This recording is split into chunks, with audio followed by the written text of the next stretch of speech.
নমস্কার। পৌলমী মণ্ডল, লিসা সেন, প্রীতম সর্দার, শ্রীযুক্ত সরকার, অর্ঘ্য খাড়া, বনশ্রী মণ্ডল, অরিত্রা দত্ত, শ্রীজা বিশ্বাস, ঐশী কুণ্ডু। আমরা সকল ছাত্র ছাত্রীরা মিলে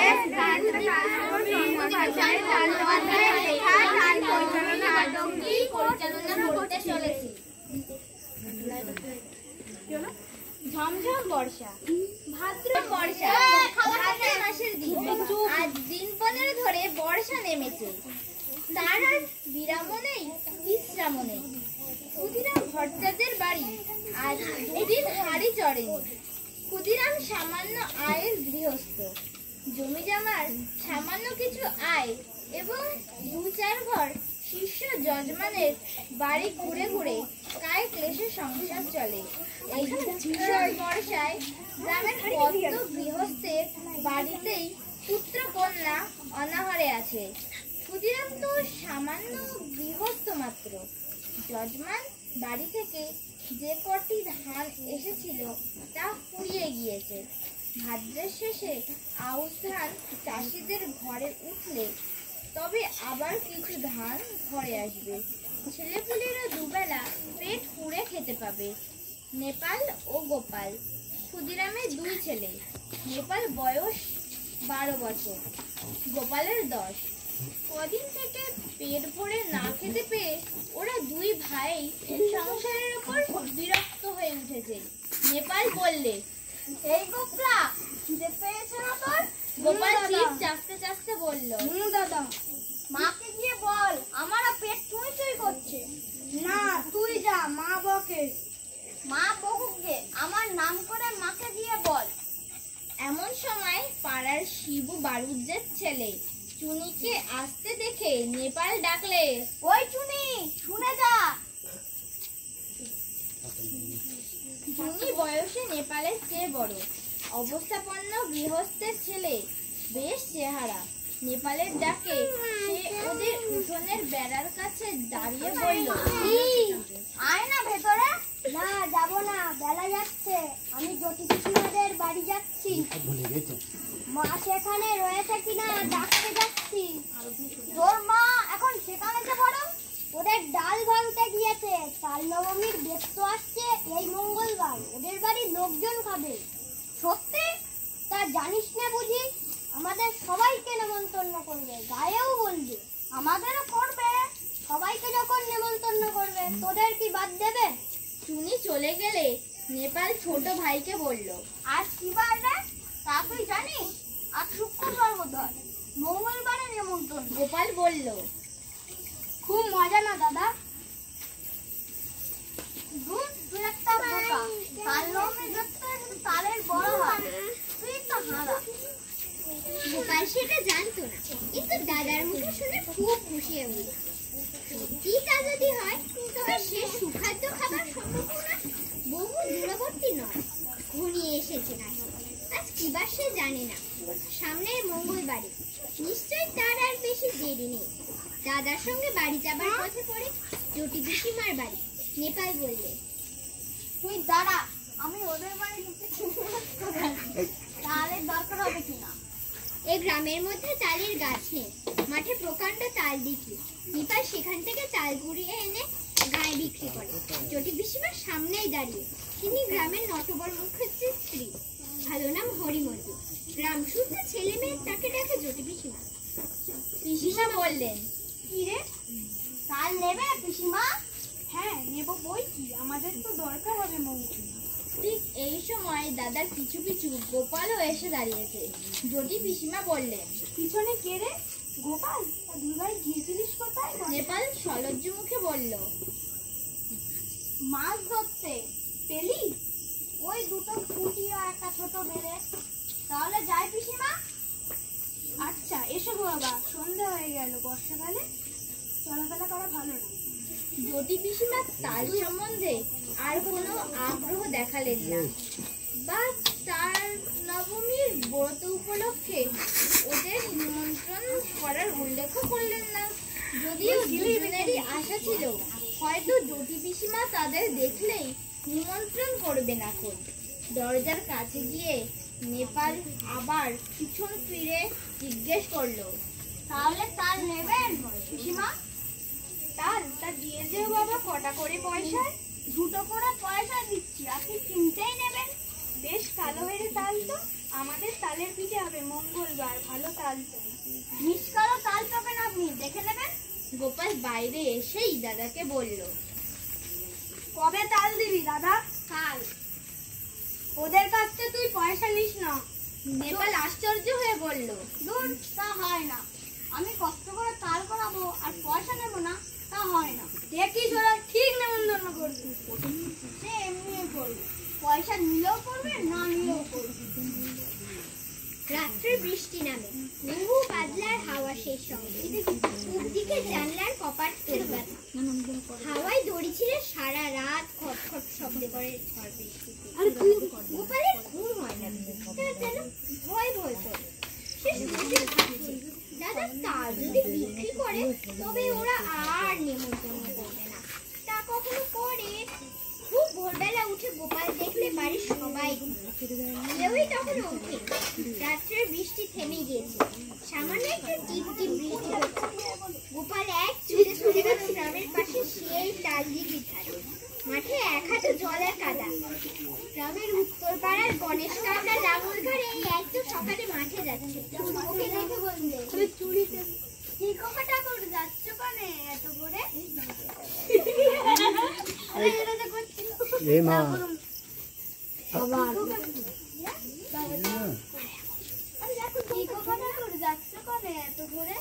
দিঘির পালে তাল কুড়োতে, দিঘির পালে বড্ড সাপের ভয়, যেও না একা, বর্ষায় যেও না একা।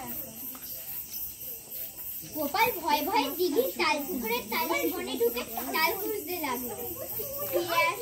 বড় আর কালো কুচকুচে একটা মাত্র তাল প্রায় জলের ধারে পড়ে, সেটা কুড়িয়ে নিয়ে ফিরে আসার পথে আরো গোটা ছোট তাল পাবে। ছেলে মানুষ তাল হয়ে আনা সাধ্য নেই।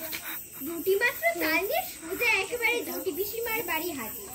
জটি পিসিমা সবে মাত্র সদর দোর খুলে দোরগোড়ায় জলের ধারা দিচ্ছে। ওকে এত সকালে দেখে অবাক হয়ে বললেন, কি রে খোকা? পিসিমা গোপাল এক গাল দিয়ে বলল,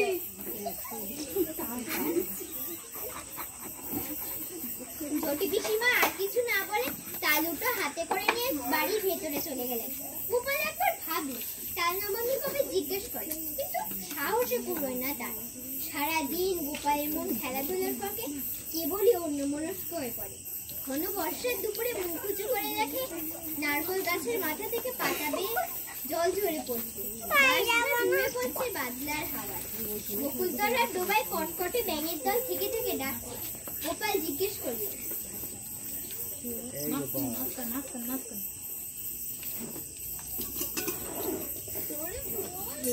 আজ কি বার মা?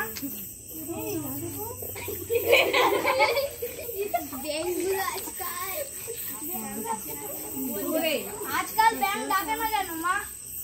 এই রান্না করবি তো? মা বললে, নতুন জলে ডাকে, পুরানো জলে কত আমার নেই ওদের। আজ কি বার মা?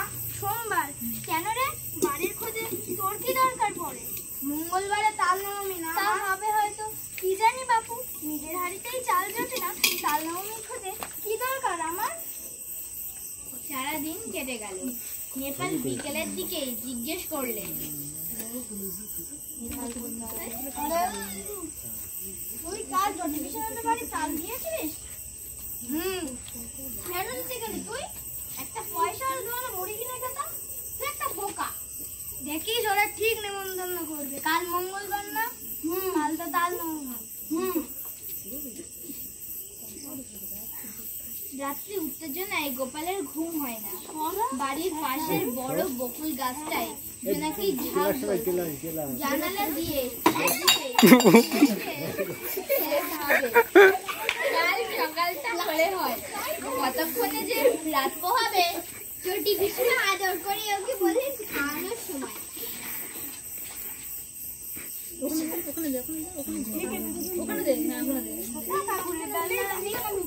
বেশি করে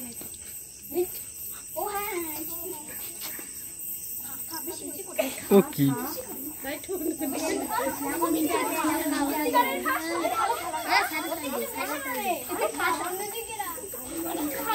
কি হচ্ছে?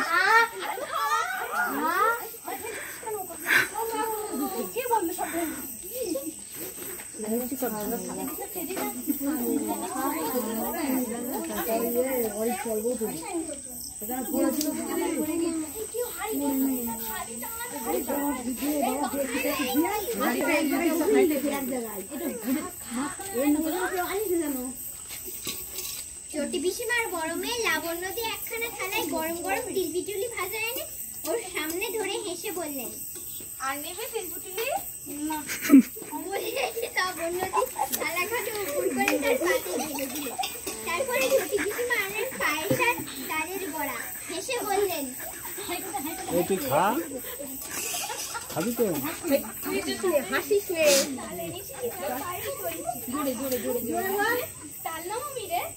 কত কি চমৎকার ধরনের রাধা তরকারির গন্ধ বাতাসে, খেজুর গুড়ের পায়েসের সুগন্ধ বাতাসে। এই আর গো, গোপালের মন এই যা। খুশি ও আনন্দে ভরে উঠল। সে বসে বসে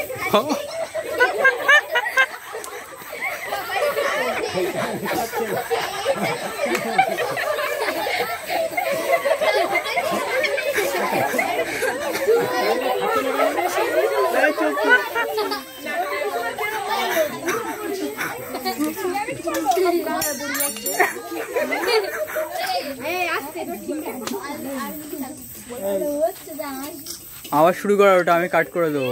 এটা শুরু করে আবার কেটে দিচ্ছ ওটা। কোথা থেকে বল? আরে লাবণ্য দিয়ে চলে গেল, তারপরের থেকে শুরু করো।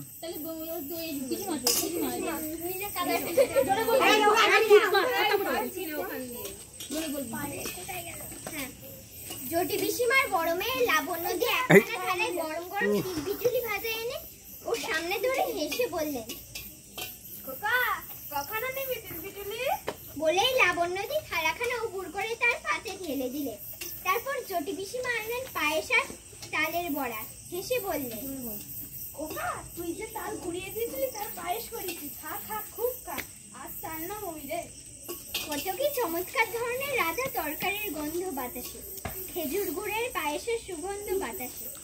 গোপালের মন খুশি ও আনন্দে ভরে উঠল। সে বসে বসে খাচ্ছে, কি বলি খাচ্ছে, সবাই খাচ্ছে ও তবু খেয়েই যাচ্ছে। লাবণ্যদি হেসে হেসে বলছে, খোকা আর নিবি? ও গোপাল, তিলপিটুলি। হঠাৎ গোপাল চোখ চেয়ে দেখলে জানলার পাশে বর্ষার জলে ভেজা ঝোড়েটা, তাদের সেই হাতে গাছটা, সে শুয়ে আছে তাদের বাড়ি।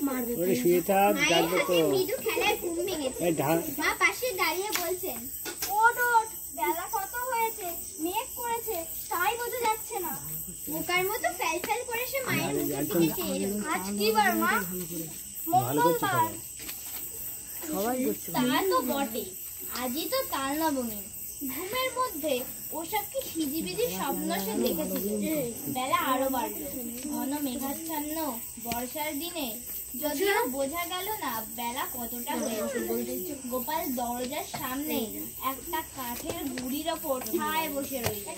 বৃষ্টি নেই, একটু জমকালো আকাশ, বাদলের সজল হাওয়ায় গা শিরশির করে। গোপাল আশায় আশায় বসে রইল বটে, কিন্তু কই পিসিমাদের বাড়ি থেকে কেউ তো নিমন্ত্রণ করতে অনেক তাদের এই না, তিন চারজনের, তোরা তিনজন আয়, এখান থেকে যা। তাদের পাড়ার জগমন শিক্ষকটি তার ছেলে মেয়েদের নিয়ে সামনের পথ দিয়ে কোথায় যেন চলেছে। যা যেতে থাক, তার পিছনে রাখালরা ও তার ছেলের সামনে, তার পিছনে কালীবার বাণিজ্যের বড় ছেলে পাঁচু আর হরে। এই পাঁচু, দলটি চলে যাবার কিছু পরে নবীন ভট্টাচার্য ও তার ছোট ভাই দিনু একসঙ্গে একটা ছেলে মেয়ে নিয়ে চলেছে। এই তো চার পাঁচজন আয়, তো এই চার পাঁচজন আয়, ছোট চলে যা, পিকনিক যা। আয়।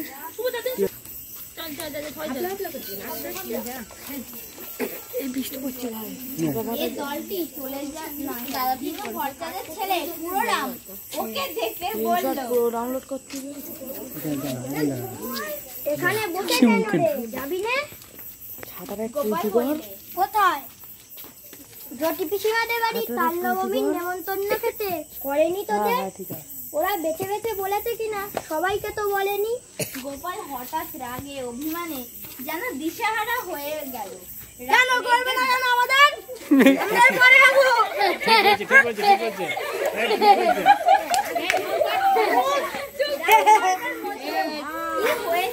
আরে এরা শোনো অবাক হয়ে বলল বারে তা অত রাগ করিস কেন কি হয়েছে। ওরা চলে যাওয়ার সঙ্গে সঙ্গে গোপালের চোখ থেকে জল পড়ল। অবিচার দেখে পথে এসে বসে আছে নদীর ঠেসে। কিন্তু তার কেবল পথ যাওয়াই সার হলো। তার সজল ব্যবসা দৃষ্টির সামনে পাড়ার হাড়ু হিতে দেবেন তাদের বাপ কাকাদের সঙ্গে একে একে তার বাড়ির সামনে দিয়ে আরে কি হচ্ছে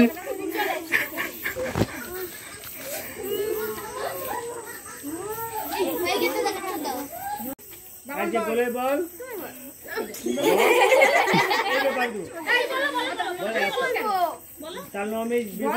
আপনাদের সামনে আমরা পরিবেশন করলাম তাল নবমীর ওই যে কবির নাম লেখকের নাম এটা বল সবাই মিলে বলবো। আরে একজন বল সব একসাথে বলছিস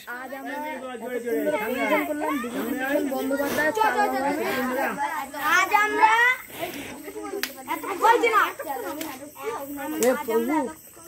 এতক্ষণ আমরা বিভূতিভূষণ বন্দ্যোপাধ্যায়ের লেখা তাল নবমী নাটকটি করলাম। নমস্কার। সবাই ভালো হয়েছে।